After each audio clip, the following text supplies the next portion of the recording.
मनोज गाडेकर आमचे प्रतिनिधी आमच्या सोबत आहेत। अधिक माहिती त्यांच्याकडून जाणून घेणार आहोत। मनोज, सध्याचे अपडेट्स काय आहेत, काय स्थिती आहे?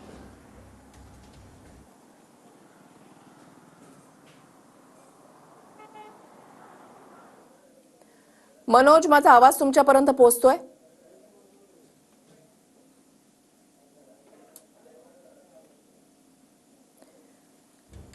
अहिल्यानगरमधली दृश्य आपण या ठिकाणी पाहताय। रास्ता रोको करण्यात आला जमावाने पोलीस ठाण्यासमोरच, त्याच्यानंतर ठिया जो आहे तो केलेला आहे। राहुरीमध्ये महापुरुषांच्या पुतळ्याचा विटंबनाचा प्रकार जो आहे तो घडलेला आहे। संतप्त जमावानं 3 तास नगन मनमाड महामार्ग हा रोखून धरलेला होता आणि रास्ता रोकोच्या नंतर जमावानं पोलीस ठाण्यासमोर ठिया आंदोलन केलेले आहे। पुतळा विटंबना प्रकरणी राहुरी पोलीस ठाण्यामध्ये अज्ञाताविरुद्ध गुन्हा दाखल करण्यात आलेला आहे। आरोपीचा 2 दिवसांमध्ये छडा लावून त्याला जेरबंद करा अशी मागणी आंदोलकांकडून करण्यात आलेली आहे।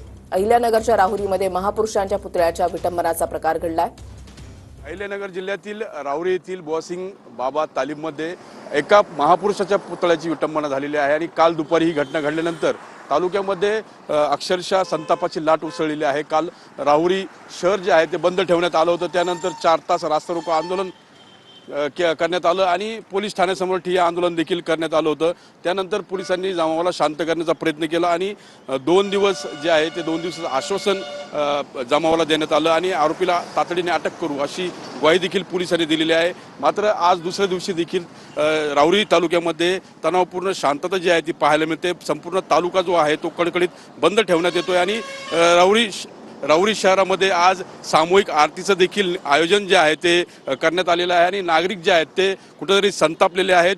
अनेक वेळा महापुरुषांच्या पुतळ्याची विटंबना होते मात्र कारवाई होत नाही, त्यामुळे जमाव जो आहे तो संतप्त झालेला आहे आणि संतप्त जमाव जो आहे तो काल रात्रभर पोलीस ठाण्यासमोरच जमून होता। अखेर पोलिसांनी अज्ञात समाजकंटकाविरोधात गुन्हा दाखल केलेला आहे।